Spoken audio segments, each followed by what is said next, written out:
半夜一个狐仙奶奶托梦给我，说只要我能救下她的孙女，就送我一个漂亮媳妇儿。我从梦中惊醒，当即提着斧头就跑到了村后的雪山，果然遇见巨蟒缠着一只受伤的小狐狸。我来不及多想，手中的斧头猛然扔过去，一下就砍在了巨蟒头上。那蟒蛇吃痛，松开狐狸逃进了大山。小狐狸虽然得救，但已经奄奄一息。我急忙将它抱回了家。爷爷看到后却吓了一跳。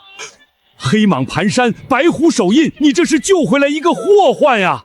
小狐狸听到此话，发出呜咽的声音。我意识到它能听懂人话，不顾爷爷的劝阻，将它放到炕上，取来白酒和艾草，帮它清理伤口，并且拿出酱板鸭让它填饱肚子。就这样，小狐狸在炕上躺了3天。我时时刻刻都在给它换药喂饭，没多久，它就能在院子里面溜达了。为了避免麻烦，我听从爷爷的吩咐将它赶走。不料小狐狸一到晚上就跑了回来，每次嘴里都会叼着一只酱板鸭。这些食物足够养活我和爷爷。就这样，小狐狸每天都陪在我身边嬉戏打闹，白天跟着我上山砍柴贴补家用，晚上就趴在枕头边帮我暖被窝。可这样的日子却在半个月后戛然而止，小狐狸留下一个红肚兜和白玉珠子消失不见。我赶忙找到略懂风水的爷爷查看。爷爷，小狐狸不见了，留下了这些。傻小子，这只白狐是看上你了。自古以来，白狐一族若受了救命之恩，便会化成人形，以身相许。日子一天天过去，爷爷开始教我风水秘术，导致我渐渐忘了白狐的存在。直到18岁那年冬天，磨盘山上来了个老太太。年轻人，你有没有在山上见过我的孙子？老人家，你找错地方了，这里没人见过你孙子，你赶紧走吧。你6年前打死了我的孙子，如今竟然还不敢承认。说完，肩膀上便冒出2条红色的毒蛇。我吓得踉踉跄跄地跑回房间，气喘吁吁地把老太太的事告诉了爷爷。爷爷，魔布山下来了个老太太，她说我6年前打死了她孙子，还要杀我报仇。你看看外面。外面的景象让我倒吸了一口凉气，那个老太太不见了，取而代之的是一条水缸粗的大黑蛇。黑蟒一族不在深山里好好修行，竟敢跑到村里来撒野。哼，老东西，你孙子6年前伤了我孙子，断了他一根牙，坏了他数十年的修为，这笔账今天得算清楚。我这才知道，原来6年前我砍在白蛇下颌的那一刀，竟然断了他数十年修行。那是你儿子先伤的白狐，守山印若是被你们夺了，山底下的东西跑出来，方圆百里都得遭殃。我不管什么守山印，我孙子受了伤，修行大损，今天我要你孙子的命来赔！黑蛇猛地扑过来，速度快得像一道黑色的闪电。爷爷侧身避开，桃木剑砍在蛇身上，黑蛇疼得嘶嘶叫，尾巴横扫过来，把桌子扫飞了。爷爷后退2步，从怀里掏出一面铜镜，把小狐狸留下的圆珠按在背面，铜镜忽然嗡嗡震动起来。爷爷把铜镜对准黑蛇打过去，黑蛇身上冒出一股黑烟，身子迅速缩小，眨眼间又变回了那个老太太。老东西，你借了白狐的力量，我黑蟒一族不止我一个，到时候看你们爷孙俩怎么挡！说完，他便祭出手中的拐杖，拐杖化作黑气，向着后山冲去。没一会儿，院子便被3条巨蟒团团包围。爷爷深知以他的法力无法应对，于是便用符咒封死大门。拿着圆珠和红肚豆磕头，白狐一族会来接你。只要能和白狐成亲，就能得到白家的帮助。为了救爷爷，我拼命地朝着后山的乱葬岗奔跑。那片山坡上密密麻麻全是坟头，常有白色的鬼影飘来飘去。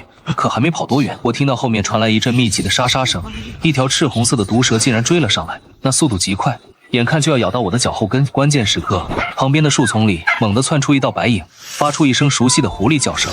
我定睛一看，竟然是那只白色的小狐狸，它长着2条尾巴，毫不畏惧地扑向那条毒蛇，跟它缠斗在一起。我抄起柴刀想过去帮忙，可没想到小狐狸用嘴叼起蛇尾，嗖的一下就跑进了黑漆漆的树林。为了救爷爷，我忍住恐惧往乱葬岗深处跑去。走了大约50步，我看到前面有一座坟，坟前立着一块青石碑，碑上隐约看见一个白字。我在坟前跪下磕了3个响头，然后把圆珠从肚兜里取出来放在碑前。6年前救了一只白狐，蒙他赐下圆珠为信，如今黑蟒一族要来找麻烦，恳请白家秀助。话音刚落，漫天飘起了白色的纸钱，像是下了一场大雪。原本漆黑的树林尽头，一顶红彤彤的轿子穿透了烟雾显露出来。傻小子，跑什么跑？我家傻妹妹等你多时了。傻小子，跑什么跑？我家傻妹妹等你多时了。我连忙起身向他行礼，而他微微一笑，对我说道：我是胡家老大清风，专程来接你的。你还是跟我家清雪客气吧，要不是他闹着让我来接你，不然啊，我才懒得来这鬼地方呢。好，谢谢啊。清雪是谁啊？清雪，就是你收养的小狐狸啊，它正在家里等着你入洞房呢。听闻此话，我的脸立马就红了。果然如爷爷所说，肚兜是定情信物，想要求得白家的帮助，必须联姻。走了大约1炷香的功夫，眼前的景象忽然变了，乱葬岗不见了，取而代之的是一片竹林。竹林深处有一栋小楼，门口挂着2盏红灯笼。到了，这就是我们白家的宅子，建在阴阳交界的地方，活人是看不见的。他推开院门，领我走了进去。院子里种满了花，这个季节本该是百花凋零的时候，可这里的花开得正艳，香气扑鼻。我正看得入神，忽然听见楼上有动静。奶奶，是谁来了？那声音清脆的像山泉，带着一点慵懒，像是刚睡醒。我抬头看向2楼开着的窗户，一个少女探出头来，和6年前那只小狐狸一模一样。她跑到我面前转个圈说：我变成人了，好看吗？我变成人了，好看吗？好看。行了行了，别站着腻歪了。林凡，你跟我来，奶奶有话跟你说。奶奶，你别为难他，他是来求亲的。奶奶把我领进堂屋，挥手间便将茶杯倒满了水。白家是修行1000年的狐族，嫁女儿有3道规矩。什么规矩？第一关变妖，我给你看3样东西，你要从中找出正的妖物。第2关破阵，我在竹林里布一个阵，你要在3天之内走出来。第3关，你得上磨盘山顶，在黑爷的巢穴里取回清雪的一缕头发，那头发里有他的精气。第3关，这简直是送死！怕了？不怕，我只是在想，第3关能不能带家伙？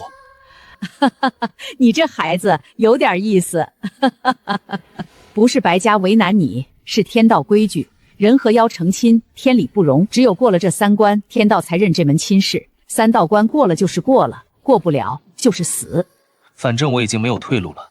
第2天一早便要开始，奶奶在院子里摆了一张桌子，桌上放着3样东西。这3样东西里有1件是妖物变的，另外2件是普通物件。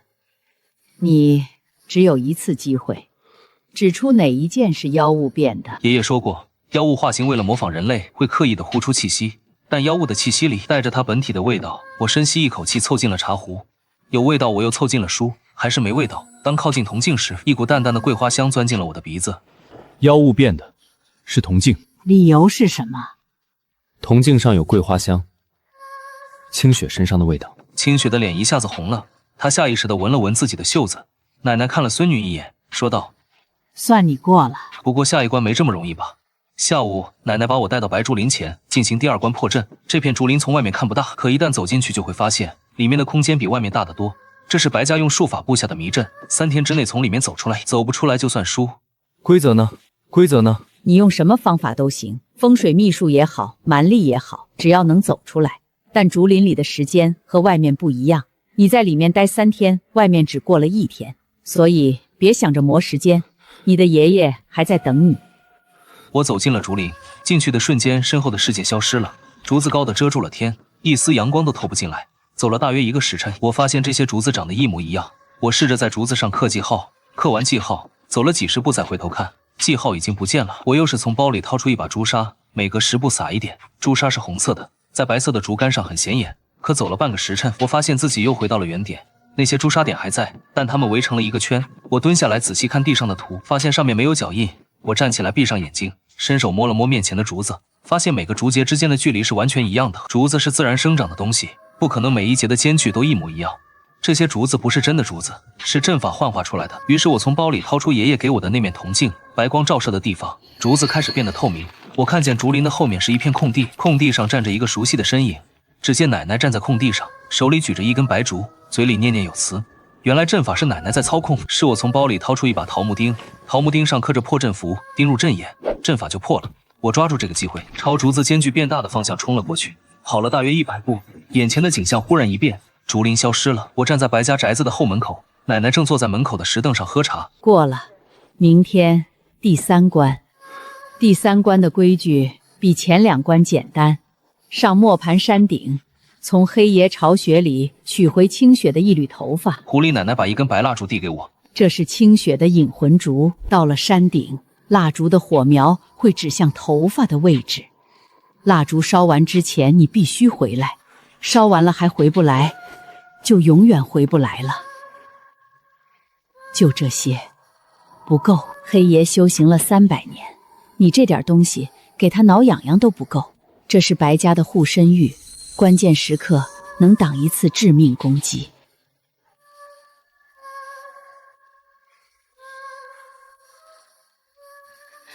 你要是死了，我就下山去找黑蟒一族，拼命把他们全杀了，然后去阴阶找你，骂你一顿。好。清雪忽然踮起脚尖，在我额头上轻轻碰了一下，那触感像是一片花瓣落在皮肤上。我攥紧布包，转身往山上走。磨盘山常年笼罩着一层薄雾，老辈人说那是瘴气，吸了会死人。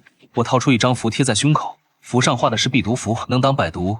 树干上缠满了蛇蜕，空地中央有一个巨大的洞口，洞里堆满了骨头，散落了一地。骨堆中间有一件破烂的衣服，这些都是被黑爷吃掉的人。拨开骨头，在骨堆底部找到了一缕白色的头发，正是当年清雪遗留下的。我伸手去拿时，身后传来一阵轰隆隆的声响，黑爷的头从洞口探了进来，嘴里吐出的信子几乎能舔到我的脸。黑爷开口说话了，声音低沉的像打雷。6年前坏我好事的小崽子，今天我要好好教训你一顿。我把清雪的头发塞进怀里，拿着桃木剑说：你吃了那么多人，就不怕天谴吗？天谴？我得了龙珠化了胶，我就是天。他张开嘴朝我咬，我往旁边一滚，桃木剑砍在他的鳞片上，连道白印都没留下。于是我从包里掏出一把桃木钉，爷爷教过我一个阵法，7星锁龙阵，用7枚桃木钉钉住7个方位，能困住妖物一时半刻。可黑夜不是普通的妖物，7星锁龙阵只能困他10秒。我咬破中指，把血涂在桃木钉上，然后开始绕着洞壁跑，不停地把钉子扔向北斗7星的方位。黑蛇嘴里不断喷出毒雾，好在胸口的白色玉佩散发光芒，帮我挡下致命一击。黑爷见状，整个身子在洞里翻滚动，壁上的石头被撞得哗啦啦往下掉。我躲闪不及，被一块落石砸中了左肩，整条胳膊瞬间失去了知觉。我咬着牙，用右手掏出第7枚桃木钉，朝最后一个方位扑过去。7枚桃木钉同时亮起，发出金色的光芒，等于连成一条线，在洞壁上勾勒出一个北斗7星的形状。黑爷的身子像是被无形的锁链捆住，动弹不得。我顾不上背上的疼，爬起来就往洞口跑。这个阵法困不了我多久，我出来，我杀了你全家！回到白家宅子，我从怀里掏出那缕白头发，奶奶看到后非常满意，立马就同意了我和清雪的婚事。回来就好。次日，白家宅子里里外外挂满了红灯笼，清雪穿着一身红色的嫁衣，头上戴着凤冠，被2个双胞胎姑娘搀着进了洞房。清雪坐在床沿上，手指紧张地绞着衣角。我走过去，拿起桌上的秤杆，挑开了她的红盖头，盖头下露出的那张脸比我想象的还要好看。你哭了？她的皮肤白得发光，睫毛上挂着一滴泪珠。我伸手擦掉她脸上的泪。之后2个人的命就绑在一起了，你受伤了我会疼，你死了我也活不成。早知道我就不上山求亲了，这样不就成了你的累赘了？我不会让你死的，我们明天就下山回去救爷爷。可是黑蟒一族……怕什么？我现在是白家的媳妇儿了，白家的力量我能用，再加上你爷爷教你的风水秘术，我们2个联手还怕几条蛇？次日一早，我们拜别了狐仙奶奶。这是先辈传下来的护身玉，能挡3次致命攻击。这是困妖阵的阵旗，遇到黑蟒一族，布下阵法，能困住他们1个时辰。我接过来，郑重地磕了3个响头，告别狐仙奶奶。我们手牵着手穿过了乱葬岗，远远地看见了屯子院门口，那盏灯已经灭了。我们推开院门，冲进了屋里。爷爷躺在炕上，嘴唇发紫，呼吸微弱的几乎感觉不到。清雪把手放在爷爷的额头上，掌心泛起一层白光。心脉断了3根，普通药石救不了。还有什么方法吗？我能用白家的术法帮他续命7天，7天之内必须拿到黑蟒一族的蛇胆才能修复心脉。我深知黑蟒一族要不了多久就会回来复仇，现在最要紧的是提升自己的实力。我从柜子里翻出爷爷的风水秘术，书里记载了很多阵法符箓，其中有一个叫天罗地网阵，用4面8方的力量困住妖物，范围比7星锁龙阵大10倍，但需要2个人同时操控阵眼。白家的术法和风水秘术同源，操控阵眼对我来说很容易。最后我在院墙4周埋下桃木钉，清雪在院子里画阵法图，她的手法比我快得多，手指在地上划过，泥土自动分开，形成一道道沟壑。你画符比我爷爷还快。白家子弟3岁就开始学画符了，我已经画了13年。天黑的时候，天罗地网阵布好了，覆盖了整个院子。清雪站在院子中央，双手掐诀，阵法的纹路在地面上亮起，发出淡淡的金光。他松了一口气，院子外面的雪地上多了3个黑影。中间那个蛇母修行400年，左边黑三娘修行203年，后面黑七姑修行280年。一条黑影已经够难对付了，现在来了3条，阵法能困住他们吗？他们3个加在一起，阵法顶多能撑半个时辰。我把桃木剑和铜镜别在腰上，想要半个时辰之内解决战斗。清雪跟在我身后，手指掐着诀，随时准备启动阵法。正所谓仇人见面分外眼红，蛇母立马化成巨蟒，朝我们猛攻过来。起阵！院墙四周的桃木钉同时亮起金光，眨眼间在院子周围形成了一道金色的光幕。蛇母的爪子抓在光幕上，发出一声刺耳的摩擦声。天罗地网阵，谁教你们的？我拿着桃木剑威胁道：“我爷爷。”三老太太同时变成了半人半蛇的形态，3条蛇尾同时抽在光幕上，整个院子都震了一下，地面裂开了几道缝。我从包里掏出7面黑色阵旗，按照狐仙奶奶的教的方法安插在7个方位，7面黑旗同时亮起，在地面上勾勒出一个北斗七星的形状。蛇母的尾巴抽在黑色光幕上，光幕纹丝布。小崽子，你以为一个困妖阵就能困住我们一辈子？我从腰后抽出桃木剑，咬破中指，把血涂在剑身上。桃木剑开始发出金色的光，剑身上的符文一个一个的亮起来。爷爷教过我一个术法，叫破妖斩，能对化形的妖物造成致命伤害，但每用1次就会折寿3年。清雪，把天罗地网阵撤了。撤了阵法，他们就出来了。我要的就是他们出来。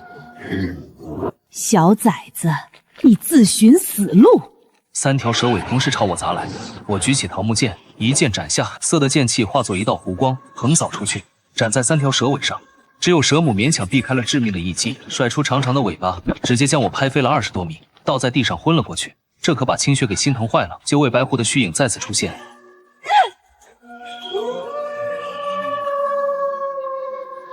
，9条尾巴同时朝蛇母抽过去，蛇母的蛇尾和清雪的尾巴撞在一起，蛇母惨叫一声，整个人被抽飞了出去。你继承了守山印。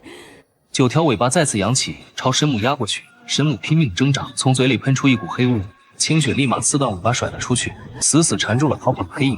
见状，我从背上抽出那把断了的桃木剑，对准黑影的心脏位置刺了下去。小崽子，你等着，我黑蟒一族不会放过你的！他的眼睛慢慢失去了光彩，而清雪也变得极其虚弱，强撑着力气，从蛇母的腹部取出了一枚拳头大小的蛇胆。蛇母的身体开始石化。 此刻，清雪身后的白狐虚影只剩下8条尾巴了。他虚弱的把蛇胆递我后，便直挺挺的昏倒在我怀里。我连忙将他抱进房间安顿好，然后给爷爷服下了蛇胆。没一会儿，他身上的伤势就痊愈了。清雪断了1条尾巴，那是他100年修为的结晶，需要取8种不同妖物之精气，以七星炉炼化，灌入狐仙体内，可续命回魂。仅凭我自己的能力，根本无法完成。可清雪却对此毫不在意，只求能在灵魂消散前和我成为真正的夫妻。简单的跪拜仪式结束后，我们俩就进入了洞房。清雪身后的8条尾巴虚影若隐若现，像是风里的烛火，随时会灭。我来到炕沿，我怕等不到能凝集齐8种神器的那一天了。无论8种妖怪多难对付，即使粉身碎骨，我也不会让你死。听闻跟此话的清雪流出了2行热泪，2只手缓缓搂住了我的脖子。炕头的烛火跳了跳，映在墙上的影子合成了一个。2分钟后，清雪从睡梦中醒来，身后的尾巴比之前亮了不止1倍，像是在黑暗里点燃了8盏灯。你的精气比我想的强太多了，抵得上我修炼3年。那还需要8种妖物的精气吗？我的尾巴断了1条，那是硬伤，光靠精气补不回来。8种妖物精气是用来接续断尾的，但我现在有力气了，可以和你一起去找。随后，我们便开始翻找泛黄的白，不料隔壁屯子里的王老六突然闯了进来。不好了，在林子边上看见了一个黄皮子。你看我像不像人？我吓坏了，骂了一句像你妈了个腿，然后那黄皮子就跑了。跑之前说了一句3天之后我来取你全家的命。黄皮子这是东北野仙里最难缠的一种。我们跟着王老六来到遇见黄皮子的土坡，清雪从怀里掏出一把黄纸，折了一只纸鹤放在掌心里，晃晃悠悠地朝林子深处飞去，在一棵老榆树前面停了下来。榆树底下有一个洞，周围的地面上散落着一些鸡毛和碎骨头，黄皮子就住在里面。随后他从袖子里掏出一枚铜钱，用红线穿了，挂在洞口旁边的树枝上。他对着洞口的黄皮子说：黄大仙，白家清雪有事相商。洞里传来一阵悉悉嗦嗦的声音。白家的人，你来干什么？3天前有人骂了你，那是无心之失，您大人大量，放他一马。我修行60年，就等着这一句话。他骂了我，60年修行全废了，我要他全家的命。那就没得谈了，只能把你干掉。话音刚落，9尾白狐的虚影就爆发而出。白家丫头，你断了1条尾巴，精气大损，你现在能用的力量不到全盛时的5成，你拿什么跟我打？清雪没有说话，只是把短刀抽了出来。黄皮子猛地从洞里窜了出来，速度快得像一道黄光。清雪把短刀横在胸前，黄皮子的爪子抓在刀刃上，蹦出一串火星子。他被弹到在空中翻了个跟头。黄皮子甩了甩爪子，白家的符文刀，有点意思。话音刚落，黄皮子化作一团黄雾，黄雾迅速弥漫开来，雾里有无数个黄皮子的影子在雾中穿梭，分不清哪个是真的。清雪连忙咬破舌尖，把血喷在刀身上，刀身上的符文猛地亮了起来。他挥刀在空气中画了一个圈，金色的刀光呈圆形扩散出去，黄雾碰到银色刀光，像是被火烧了一样迅速消散。房屋里的那些影子也慢慢破灭。黄皮子的胸口出现了一道细细的血线。你没杀我。你的60年修行，我消掉了40年，剩下的20年够你活着，但不够你害人。此刻黄皮子再也没有之前的嚣张气焰，他从怀里掏出一枚白色的药丸，扔给黄皮子。这是白家的聚气丹，能帮你恢复1半的修行，但在此之后，你要为1滴金血。黄皮子听闻还有这样的好事，立马将金血滴进了瓷瓶里。黄皮子把药丸吞了下去，总算是恢复了些许气力，对着我们千恩万谢后返回了洞里。回去路上，王老六非要塞给我200块钱，我让他买了些香烛纸钱，去林子边上烧了，算是给黄皮子赔个不是。回到小院时，天已经黑了，洗脚水准备给清雪解乏，不料屯子里又出了怪事。赵铁蛋回家把自己关在屋里，谁敲门都不开。他妈从门缝里往里看，看见铁蛋坐在炕上，对着墙嘴里嘀嘀咕咕，说我不要穿红马甲。听闻此话，清雪的眉头皱了起来。是穿红衣服死的女人，怨气重，投不了胎，专门找小孩子附身。附身之后，他会让孩子穿上红衣服，然后从高处跳下去，孩子的魂就被当替身了。我和清雪对视了一眼，站起来就往赵铁蛋家走。铁蛋看到我们，嘴忽然裂开了，他的声音从男孩变成了女人的声音。白家的丫头，别多管闲事。这孩子我管定了，你是自己走还是我请你走？我死了30年了，30年怨气，你挡得住？清雪没有废话，直接出手了。她时中2指并拢点在了铁蛋的眉心，指尖亮起一团白色的光。铁蛋的身体猛地一僵，出一声凄厉的惨叫，听得人头皮发麻。铁蛋的身体开始剧烈的颤抖，他的脸一会儿变成自己的样子，一会儿变成一个陌生女人的脸。清雪从怀里掏出一张符，咬破舌尖，把血喷在符上。他把这团火按在了铁蛋的后脑勺上，铁蛋发出一声非人的惨叫，整个身体弓了起来，从他的头顶飘出了一股黑烟，黑烟在空中凝成了一个女人的形状，长头发红马甲，脸上那道疤触目惊心。你毁了我的替身，我要你偿命！他朝清雪扑过来，清雪伸手在空中一抓，5指直接插进了黑烟里，黑烟像是被一只手掐住了脖子。10年的怨气确实很重，但你忘了我是白家的人。白家的虎火专克怨魂，火焰顺着黑烟蔓延，眨眼间就烧遍了女人的全身。女人的鬼魂在白色火焰中扭曲，最后化成了几缕青烟，只留下2滴精血被收入瓷瓶中。铁蛋的身体软了下来，倒在我怀里。他身上的红马甲变成了一块破布，我把他抱到炕上，给他盖好被子。他的脸色慢慢恢复了红润，呼吸也平稳了。清雪却因为过度施展法术有点虚弱，我把他背起来往家走。他趴在我背上，白发垂在我的脸侧，呼出的热气暖着我的耳朵。晚上不许跑。我的耳朵一下子红透了。把那事了结之后，消停了不到5天。不料村东头的李寡妇又整上了门，听见鸡圈里有动静，想让精通风水的爷爷去看看。我们担心爷爷的身体刚刚恢复，便在第2天凌晨赶到了李寡妇家里，发现鸡圈里12只鸡，没有1只是完整的。清雪伸手沾了点地上的血，闻了闻道，这不是为了吃，这是在示威。什么东西干的？不是黄皮子，也不是野猫。地上的脚印带着水草和淤泥，这东西是从水里爬出来的。魔龙山附近有水源的地方就2个，北面的温泉和西面的月亮泡子。李寡妇听见月亮泡子4个字，脸一下子白了。那地方邪性得很，我男人3年前去月亮泡子附近狩猎，白鹿就再也没回来。你男人看见的不是白鹿，而是月亮泡子里的水魅，专门变换成美丽的动物，引诱人靠近水面。等人到了水边，他就把人拖进水里，吃掉魂魄。而且水魅是怨念凝结而成的妖物，在水里几乎无敌，必须引到岸上来杀。清雪把圆珠放在岸边一块石头上，然后退后20步，躲在芦苇丛里。等了1炷香的功夫，水泡子中央泛起一圈一圈的涟漪，从里面伸出了一颗女人的头，五官漂亮，但眼睛里没有瞳孔。猪的味道后露出贪婪的表情，用触须快速爬到圆珠旁边，伸出惨白的手去抓。清雪大喝一声，从芦苇丛中跳出来，身后九尾狐的虚影完全显现，8条尾巴同时朝水妹抽了过去。水妹尖叫一声，丢下圆珠，转身就往水里跑。我则掏出3枚桃木钉扔过去，桃木钉插在地上，形成一道金色屏障，挡住水妹去路。随后拔出桃木剑，咬破中指，把血涂在剑身上，剑身符文亮起金色光，剑气斩在水妹脖子上，身体抽搐几下，化成黑水渗进了泥土里。李寡妇见状，猛地拿起石头，对着水妹消失的地方狂砸，要她把自己的男人还回来。如果我有一天灰飞烟灭了，你要坚强的活下去。只要有我在，绝对不会让你受到任何伤害。随后，我便用瓷瓶收集了水妹遗留下的精气，短短2天，我们就已经凑够了2种材料。想要复原清雪的九尾，又多了很大的希望。解决完水妹的第2天，屯子里来了个货郎，屯子里的大姑娘、小媳妇都认识他。可这次刘货郎的样子不太对，他站在屯子口的大槐树下，那笑容僵硬的像是画上去。可这回他透着邪性，刘货郎就那么直挺挺的杵在屯口那棵老槐树下，日头毒得很，可他却像个泥塑的像，眼皮都不带眨一下。我路过跟他打招呼，他竟充耳不闻，转身就走。那步子迈得极快，每一步的间距都像拿尺子丈量过一样精准。我心里发毛，回到家赶紧把这事告诉了清雪。刚在村口碰到刘货郎，他有点不对劲。怎么了？整个呆呆的，像是丢了魂，又像是着了魔。糟了，是五毒门的人，他们善用无影伞迷人心智，看来是想把这屯子当作是药的药罐子，要把活人都炼成药人。我们冲到李寡妇家时，正看见刘货郎阴恻恻地站在小丫身后，袖口微动，我大吼一声扑过去，一把将小丫拉开。刘货郎冷笑一声，袖中竟飞出一只漆黑的毒蝎子，尾针寒光闪烁。识相的就滚！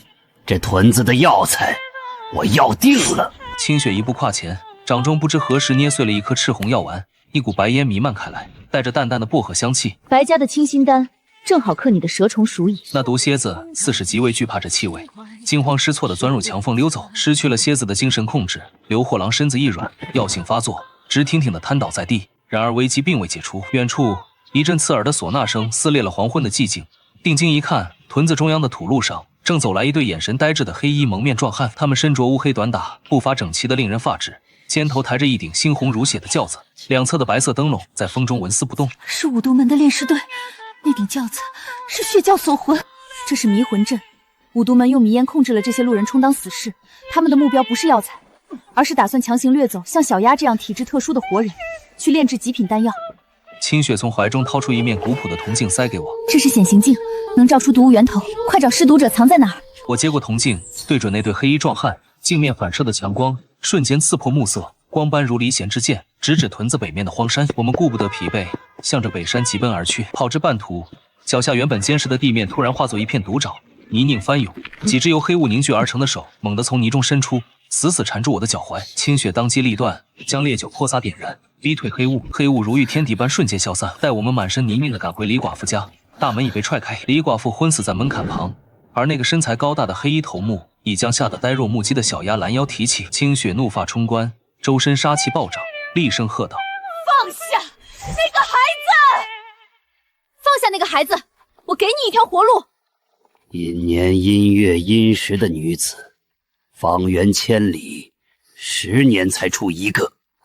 这个孩子我要定了。清雪化作一道白影冲过去，8条尾巴同时抽向仰视人。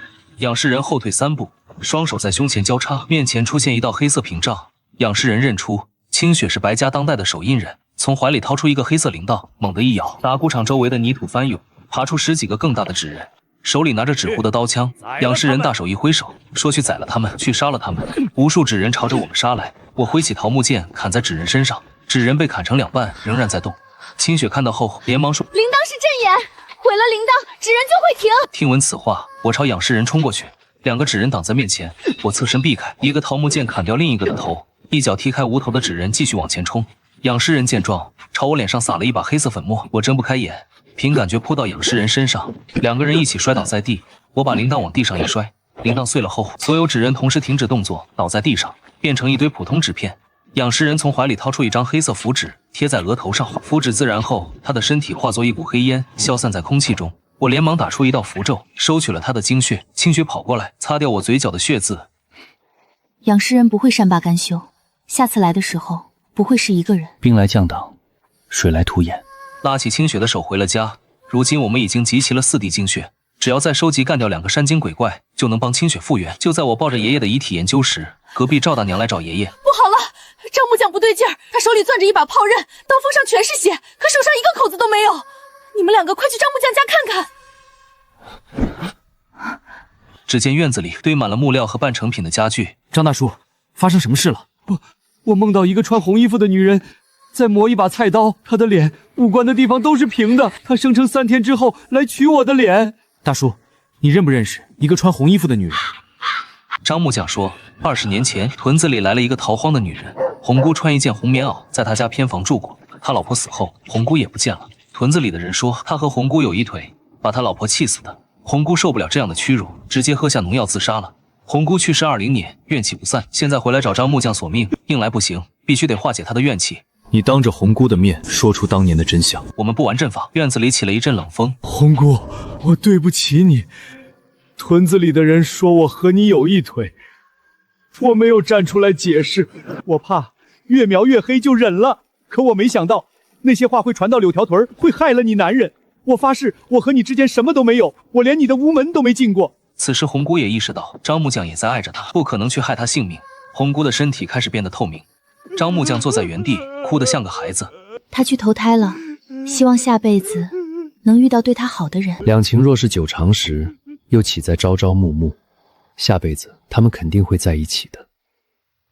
可清雪的脸色一天比一天差，由于这段时间用了太多法力，她的8条尾巴虚影已经变得很淡。爷爷每天用铜镜给她镇魂，勉强吊着一口气。为了救治清雪，爷爷决定让我去干掉山魈，只因山魈每隔3年要娶一次亲，他会从山下的村子里掳一个女子上山。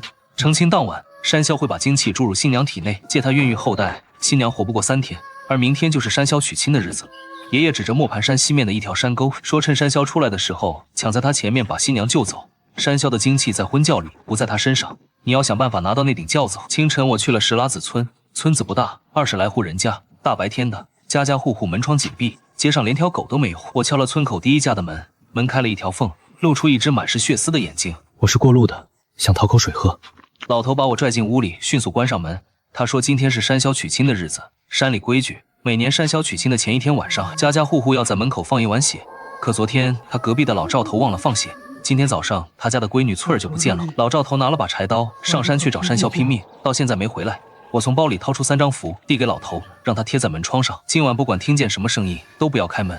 随后我快速来到野狼沟，只见老赵头躺在一块石头旁边，额头上破了一个口子，血糊了半张脸。我给他止血喂水后醒过来，老赵头说沟底有一棵老槐树，山魈的轿子就停在那棵树下。我从包里掏出桃木剑和铜镜往沟底走，看见树根之间停着一顶红色轿子，轿帘上绣了一只独角的猴子，那就是山魈。我小心翼翼朝轿子走过去，刚走了3步，脚下的泥土突然翻涌，从地里伸出一只毛茸茸的大手，我被那只手甩了出去，撞在老槐树的树干上，后背疼得像要断了。泥土翻涌间，山魈从地下钻了出来。今天是本大王的好日子，你敢来搅局？放了那个姑娘，我饶你一命。拿着根木头棍子，要饶我一命。此时我想起爷爷教过的话，山魈用火攻矛，多怕火也怕光。于是我从口袋里掏出打火机，点着一张黄符，朝山魈扔过去。山魈看见我，本能的往后退了一步，但很快一巴掌把着火的符纸拍灭了，然后朝我扑过来。我侧身避开，从腰后抽出铜镜，对准山魈的眼睛。铜镜反射打火机的火光，一道刺目的光打在山魈的眼睛上。我趁机朝轿子冲过去，里面坐着一个15、16岁的姑娘。我撕掉翠儿嘴上的符，拉着她逃跑。山魈看到，发出一声暴怒的吼叫，抓起一块磨盘大的石头朝我们砸过来。坏了本大王的好事，本大王要把你撕成碎片！山魈再次扑过来，我躲不开，只能举起桃木剑挡。山魈的爪子拍在桃木剑上，剑身咔嚓一声断成2截，我飞了出去，摔在地上，嘴里全是血腥味。山魈抓着我脖子把我提了起来，让本大王尝尝凡人的肉是什么滋味。我用尽最后的力气，把腰后的符文短刀刺进了山魈的手腕。山魈发出一声惨叫，松开了我。我趁机爬起来，冲到轿子旁边，掀开坐垫，下面有一个暗格，暗格里放着一个红色的木盒子。我打开盒子，里面是一颗拳头大小的红色珠子。还给我，那是本大王300年的精气。你掳了那么多姑娘，害了那么多条命，这300年精气不够赔的。我转身就将珠子砸了上百下，山魈也因此受了重伤，无法追击。此刻我已经集齐了5种材料，只需最后一样山精鬼怪，就可以让清血复原。最后一种精气是你自己的心脉血，清雪和你成亲的时候，你们的命已经绑在了一起，你的心脉血里有你们之间的姻缘线。那我会怎么样？会折寿30年。我走进屋里，看着躺在炕上的清雪，她的白发散在枕头上，脸上的血色几乎完全消失了，身后的尾巴虚影只剩下最后一条，像是一缕随时会散掉的烟。我站起来找出7星炉，把7种精气全部放进炉子里，在炉子里旋转融合，发出7种不同颜色的光，交织在一起，像是一道微型的彩虹。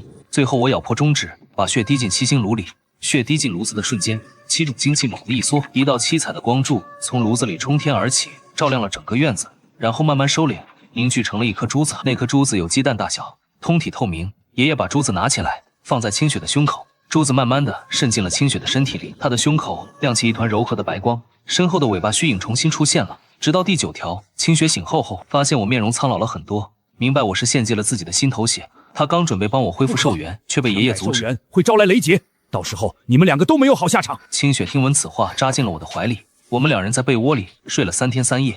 再次醒来时，磨盘山顶上忽然起了一阵黑风，风里夹杂着一股浓烈的腥味，整个屯子都闻得到。看这风势，黑爷吞了蛇母的残魂，已经成功蜕变成蛟龙了。他的伤好了。黑爷的伤也没好全，他现在不是要我气息不稳，我们2个联手能赢。不，我还没老到不能动的地步，我这条命是清雪救回来的，今天还给他。黑蟒头顶有2个鼓包，已经裂开，露出里面2截短短的脚。黑爷的尾巴猛地一扫，把院墙扫塌了半边。清雪冲了出去，他的速度快得像一道白光，眨眼间就到了黑爷面前，短刀砍在黑爷的鳞片上，蹦出一串火星子，鳞片上留下了一道白印。黑爷张开嘴，朝清雪喷出一股黑色的火焰，火焰落在地上，地面被烧出了一个3尺深的坑。我举起铜镜，对准黑爷的眼睛，铜镜反射月光，打出一道白光，照在黑爷的左眼上。黑爷本能的闭眼，头偏了一下，露出了脖子下面的位置，那里的鳞片比身上薄。清雪抓住这个机会，冲到了黑爷的脖子下面，一刀刺了进去。黑爷的血喷了出来，散发着浓烈的腥味。黑爷疼得发出一声怒吼，把清雪甩了出去。清雪在空中翻了2个跟头，后退了好几步才站稳。他的虎口震裂了，血顺着刀柄往下流。爷爷趁机把7星旗插在了黑夜周围，7道金色的锁链缠住了黑夜的身体。黑夜挣扎，锁链嘎吱作响，却没有断。我连忙咬破舌尖，把血涂在剑身上，施展绝技破妖斩。金色的剑气斩在黑夜的脖子上，砍进了刚才清雪刺出的伤口，可血喷涌而出，挣扎越来越弱。他的树筒里的红光开始暗淡。黑爷临死前说道：“林凡，你杀了我，白家也不会放过你。你以为白家是什么好东西？”清雪走过来，靠在我身上喘着粗气。我把蛇丹揣进怀里，抱着清雪回了屋。黑爷死了之后，屯子里太平了半个月。半个月里，我把之前欠下的灵异事件一件一件的解决了，风水秘术也在实战中越用越熟。爷爷抽着旱烟，开窍了。你爷爷我当年可是学了10年才到这个水平。那是因为清雪教得好。黑爷死后的第20天，一个穿着灰色的道袍道士找上了门。请问林凡居士是住这里吗？我就是。贫道青云山清虚殿修士，道号玄真子。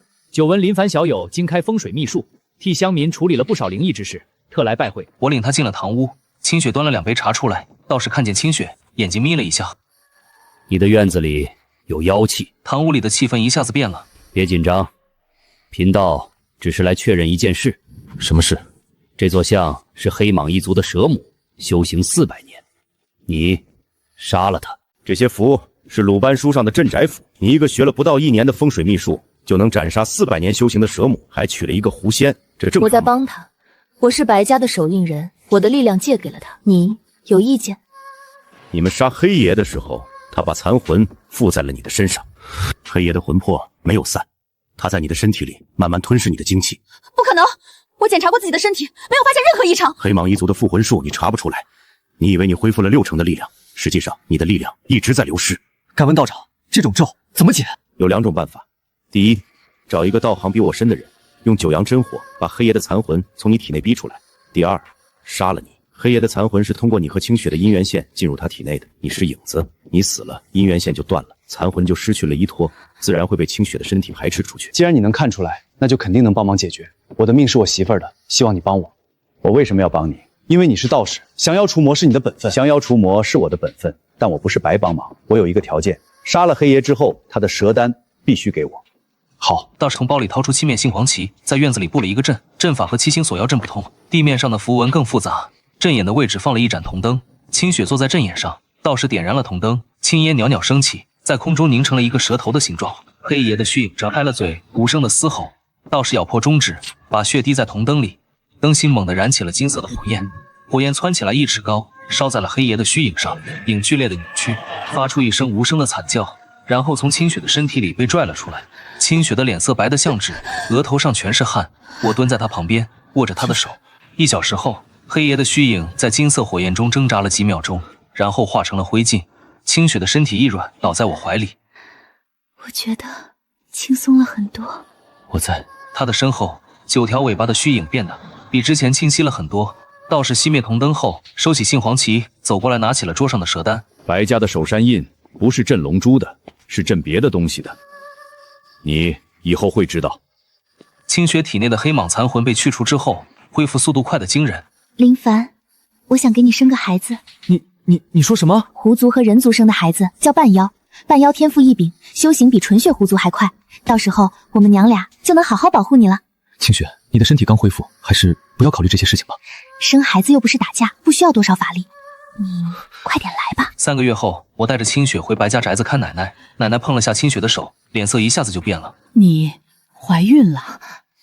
半妖的胎儿在母体内会吸收大量的灵气，而且生产的时候，体内的手山印会暂时失效。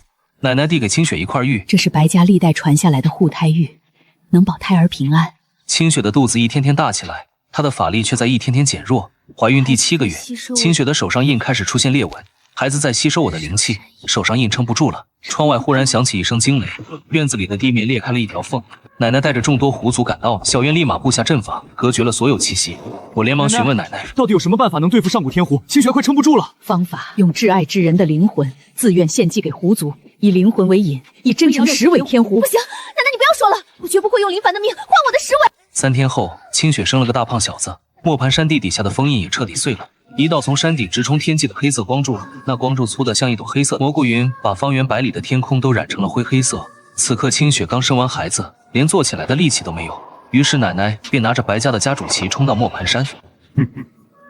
当年若不是13位长老联手镇压，我早已带领狐族统一妖界。为了复仇，他伸手将奶奶吸至半空。奶奶见状，掏出家主旗，身后幻化出8条尾巴，朝天狐冲去，精准刺中了他的胸口。上古天狐彻底暴怒，散发的气冷直接将奶奶掀飞出去。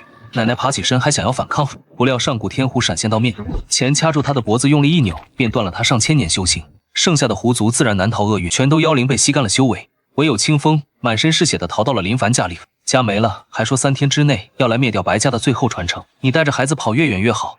奶奶说过，献祭挚爱之人的灵魂，可以让狐族突破桎梏，进化成10尾天狐。不行，林凡，你要是敢做那种事，我恨你一辈子。次日，妖灵裹挟着满天黑烟冲进了院子，代代封印了我1000年，今天我要你们断子绝孙。你杀了我奶奶，我要你偿命。可妖灵只是一挥手，一股黑色的劲风就把清雪吹了回去。如今的你，连我的一根食指都伤不了。妖灵抬起手，指尖凝聚出一团黑色的光球，我冲过去挡在清雪面前，咬破舌尖，把血喷在铜镜上，镜面射出的白光和黑色光球撞在一起，光球被削弱了一半，但还是打在了我身上。我飞了出去，撞在院墙上。清雪跑过来扶起我，眼泪止不住的流。你不要命了？你的命比我的值钱。凡人，你为什么要为一个狐族卖命？她是我媳妇，我儿子的妈。听闻此话，妖灵直接幻化出阴森的鬼爪，遮天蔽日，想要将我和清雪活活掐死。那一刻，我脑子里只有一个念头，我不能让清雪死。于是从地上捡起清雪的短刀，对准了自己的脖子，割了下去。我感觉到自己的身体在变轻，无数金色光点全部涌向了清雪。清雪的身体亮了起来，白光从她的胸口涌出，照亮了整个院子。清雪的身后，第10条尾巴出现了，它比其他的尾巴更大更亮。10条尾巴在清雪身后展开，每一条都散发着刺目的白光。清雪突破了天地间的桎梏，低下头看着我。你为什么这么傻？不可能，凡人献祭，这不可能！清雪抬起手，在空中画了一道符。那道符很简单，只有一笔金色的光从天而降，像一把巨大的剑斩在了妖灵身上。妖灵连惨叫都没来得及发出，就被金色的光淹没了。她的身体在光中消散，院子里恢复了平静。清雪把我抱在怀里，掌心涌出金色的灵气，不断注入伤口。下辈子你还当人，我还当狐狸，你再来山上救我一次，那我希望能早点遇见你。